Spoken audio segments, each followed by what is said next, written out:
దేవుని వడంబడిక మనందరితో. క్రీస్తునాథుని యందు సహోదరి సహోదరులారా, ఈ రోజున దేవుని వాక్యము మనకు బోధించేది ఏమిటి అంటే, మొదటి పట్టణంలో చూసుకున్నట్లయితే దేవుడు ఏ విధంగా అయితే అబ్రహాముతో వడంబడిక చేసుకుని నీ సంతతిని పెంపొందింప చేస్తాను అని చెప్పి ఉన్నాడు. దేవుడు మనతో కూడా వడంబడిక చేసుకుంటాను అని అంటూ ఉన్నాడు, వాగ్దానాన్ని ఇస్తూ ఉన్నాడు. ఏ విధంగా అంటే, ఒక ముసలి ప్రాయంలో ఉన్నటువంటి వ్యక్తి ఒక మొక్కని నాటుతాడు. ఆ మొక్కని నాటినప్పుడు ఆయన మనసులో అనుకుంటాడు, ఇది పెరిగి పెద్దయిన తర్వాత అప్పటికి నేను ఉంటానో ఉండనో అని ఆలోచన చేస్తాడు. అయినా సరే ఇది నా తరములో వచ్చేటువంటి వారికి ఉపయోగపడుతుంది కదా, వారికి ఫలాన్ని ఇస్తుంది కదా అని ఆశతో ఆ మొక్కని నాటి పెంచి పెద్ద చేయడానికి సహకారాన్ని అందిస్తూ ఉంటాడు.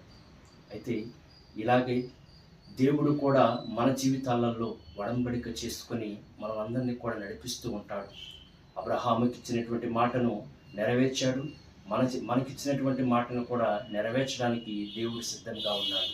అందుకని సువార్త పట్టణంలో చూసినట్లయితే క్రీస్తు ప్రభు చెప్పేటువంటి మాటలు ధర్మశాస్త్ర బోధకులు, పరిసయ్యులు అర్థం చేసుకోలేకపోతున్నారు. ప్రభువుని ఎప్పుడు పట్టుకొని శిక్షకు గురి చేద్దామా అని ఆలోచన చేస్తున్నారే తప్ప యేసు ప్రభు చెప్పేటువంటి మాటలు ఆలకించలేకపోతూ ఉన్నారు, గ్రహించలేకపోతూ ఉన్నారు. ఆయన మనిషి కుమారుడని చెప్తూ ఉంటే వాళ్ళు హేళన చేస్తూ ఉన్నారు, నమ్మలేకపోతూ ఉన్నారు. ఒకవేళ మనము కూడా ధర్మశాస్త్ర బోధకుల వలె, పరిసయ్యుల వలె అటువంటి పరిస్థితిలో ఉంటే ఒకసారి ఆత్మపరిశీలన చేసుకుంటూ దేవుడిచ్చేటువంటి వాగ్దానాన్ని మనము నమ్మి విశ్వసించి ఆయన ఇచ్చేటువంటి అద్భుత ఫలాలను స్వీకరించడానికి మనము సిద్ధపడాలి.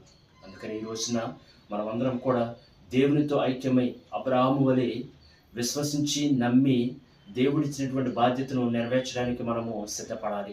ప్రియమైనటువంటి క్రైస్తవ సహోదరి సహోదరులారా, క్రీస్తు ప్రభువు నేను తండ్రి ఎరుగుదును అని చెప్పినప్పుడు మనము కూడా నమ్మాలి.